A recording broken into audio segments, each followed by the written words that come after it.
Assalamualaikum warahmatullahi wabarakatuh. Salam pengadaan bagi rekan-rekan penggiat pengadaan barang dan jasa. Kita ketemu kembali dalam pembahasan Permen PU PR nomor 14 tahun 2020, yang mana kemarin kita sudah membahas, tetapi subtemanya masing-masing. Yang ini akan kita bahas. Pertama adalah subtema tentang kerjasama operasi. Di dalam pemasukan penawaran ya, bagi rekan-rekan pelaku usaha ya, untuk menawar di paket pekerjaan yang ada di pemerintah ya. Jadi boleh dimungkinkan untuk bersama-sama membangun kerjasama operasi ataupun disebut KSO. Nah, KSO ini dimulai dengan perjanjian KSO. Nah, perjanjian KSO ini juga dibuat oleh masing-masing anggota KSO-nya. Nah, berapa jumlahnya? Jumlahnya itu kalau di KSO maksimal 3 ya, untuk pekerjaan yang tidak kompleks, dan maksimal 5 untuk pekerjaan kompleks. Jadi bagi rekan-rekan pelaku usaha yang memang sengaja untuk menggabungkan diri ya dalam pelaksanaan tender, maka boleh membuat perjanjian kerjasama operasi. Dan tentunya perjanjian kerjasama operasi ini nanti akan berakibat terhadap pelaksanaan kontrak, dan di dalam perjanjian kerjasama operasi tersebut mencantumkan siapa leadernya ya, dan siapa anggotanya. Jadi leadernya berarti yang memimpin untuk bertanda tangan di dalam perjanjian KSO ini. Nah, untuk leader sendiri ya, perusahaan yang ditunjuk sebagai leader ya, setelah ada kesepakatan itu memiliki pasokan modal mayoritas ya, mayoritas dan paling tinggi maksimal sebanyak 70%. Jadi porsi leader itu paling tinggi sebanyak 70%. Nah, misalnya ada dua penyedia ya, dua pelaku usaha yang akan menggabungkan diri dalam perjanjian KSO ini, maka boleh dibuat perjanjiannya 70-30 untuk porsi kepemilikan modal ya. Dan tentunya di dalam perjanjian KSO ini ya, rekan-rekan pelaku usaha nanti akan membuat ya skemanya masing-masing. Boleh pada paket besar ya, pada paket besar yang memang diperuntukkan untuk paket besar itu pelaku usaha yang kualifikasinya sudah tergolong besar ber-KSO dengan besar boleh ya, ataupun berkoalisi ber-KSO dengan rekan pelaku usaha yang lain yang memang kualifikasinya satu tingkat di bawahnya, jadi besar dengan menengah untuk di paket besar itu boleh ya.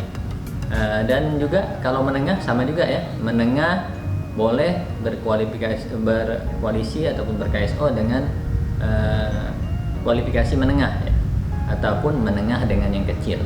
Nah, untuk yang kecil ya, untuk paket usaha kecil ya, itu tidak diperkenankan untuk ber-KSO. Jadi kecil dengan kecil pada paket kecil tidak diperkenankan ya, ataupun pada paket usaha besar ya, yang diperuntukkan untuk usaha besar langsung ber-KSO dengan kecil. Nah, itu tidak juga diperbolehkan dalam Permen PU nomor 14 tahun 2020 ya. Nah, bagaimana tentang persyaratan SBU dan IUJK ya? Jadi di dalam pelaksanaan tender ya, tentunya ada syarat yang disebut syarat administratif di kualifikasi, yaitu SBU sertifikat badan usaha dan IUJK izin usaha jasa konstruksi ya. Nah, untuk pada SBU dan IUJK tentunya ya ada tergantung dengan segmentasinya. Nah, segmentasi di sini ya, segmentasi untuk paket usaha kecil itu hanya dibatasi paling banyak mempersyaratkan 1 SBU saja. Jadi untuk usaha kecil yang 2,5 miliar ke bawah, nanti rekan-rekan Pokja mempersyaratkan di dalam kualifikasinya hanya untuk 1 SBU saja ya. Langsung merujuk kepada sub klasifikasi yang diharapkan ya.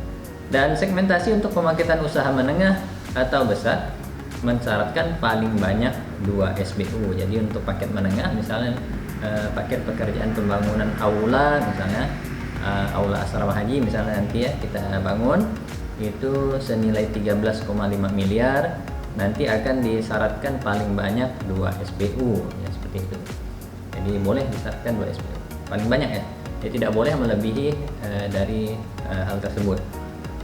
Nah, SBU tadi sudah saya sampaikan, SBU yang disyaratkan baik kecil ataupun menengah ataupun besar ya, langsung merujuk kepada subklasifikasinya. Jadi tidak ada lagi, kalau dulu di Permen PU nomor 7 tahun 2019 kita mensyaratkan SBU di paket kecil langsung menyebutkan kualifikasinya saja. Tetapi kalau yang ini tidak subklasifikasinya langsung. Kalau kemarin kita menggunakan klasifikasi, kalau yang sekarang Permen PU 14 kita mensyaratkan langsung kepada subklasifikasi. Nah, bagaimana dengan IUJK, izin usaha jasa konstruksi? Nah, dulu izin usaha jasa konstruksi diterbitkan oleh perizinan ya. Nah, sekarang kita ada lembaga yang disebut OSS ya, ataupun online single submission ya, OSS. Nah, ini juga didaftarkan ya, bagi pelaku usaha mendaftarkan diri ya, meregistrasi kepada OSS ini secara online ya. Nanti akan diterbitkan sertifikatnya ataupun izinnya ya, berupa sertifikat digital ataupun dalam bentuk izin digital. Dan ini harus sudah berlaku efektif pada saat rapat persiapan penunjukan penyedia.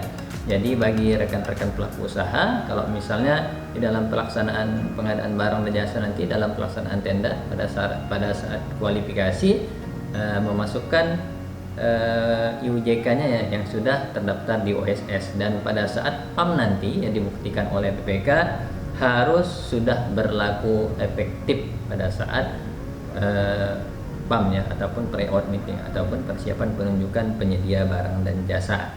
Oke, satu lagi kita akan membahas tentang KD ya. KD di sini adalah kemampuan dasar ya, kemampuan dasar. Oke, saya coba cek dulu tentang kemampuan dasar. Kemampuan dasar ini adalah dibuat untuk paket menengah ke atas ya, KD. Nah, pengalamannya yang diminta pada saat kita menghitung KD ataupun kemampuan dasar, pengalaman 15 tahun terakhir. Jadi kalau dulu di Permen PU nomor 7 ya kita memintanya di 10 tahun terakhir. Nah, kalau sekarang di Permen PU 14 kita memintanya pengalaman di 15 tahun terakhir. Nah, untuk kualifikasi usaha menengah ya, KD sesuai dengan subklasifikasi SBU yang disyaratkan. Jadi sudah jelas KD-nya sesuai dengan subklasifikasi SBU yang disyaratkan. Misalnya ada syarat misalnya BG 004, misalnya bangunan gedung yang diperuntukkan untuk komersil. Maka dari itu ya bagi rekan-rekan pelaku usaha untuk melihat kemampuan dasarnya yang dihitung adalah kemampuan pengalaman yang berdasarkan BG 004. Nah, untuk kualifikasi usaha besar KD disesuaikan dengan subklasi SBU yang disyaratkan dan lingkup pekerjaan yang ditenderkan. Jadi di besar ada tambahan dengan lingkup pekerjaan yang ditenderkan. Jadi ada dua hal tersebut ya, untuk di menengah dan besar ya. Dan nilai pengalamannya juga dulu yang 10 tahun terakhir sekarang berubah menjadi 15 tahun terakhir. Saya rasa itu terlebih dahulu ya 3 bahasan kita di dalam tema ini ya, tema kemampuan dasar ya, tema SBU dan IUJK, dan tema kerjasama operasi. Jadi nanti kita akan bahas kembali dengan subtema yang lain tentang Permen PU 14 tahun 2020. Bagi rekan-rekan yang ingin berkonsultasi ataupun menanyakan hal-hal di dalam Permen PU nomor 14 tahun 2020, silakan menulis di bawah kolom komentar di video ini ya, ataupun melalui email ataupun Facebook ya, yang ada tertera di dalam layar Anda ya. Nanti kita akan bahas kembali. Kalau misalnya ada kesalahan mohon dikoreksi ya bagi rekan-rekan ya. Namanya juga saya manusia ya, bisa tidak luput dari kesalahan. Dan terima kasih kepada rekan-rekan penggiat pengadaan yang berpartisipasi mengembangkan channel YouTube ini. Sekian dari saya, Rudi Suhendra. Terima kasih. Wassalamualaikum warahmatullahi wabarakatuh.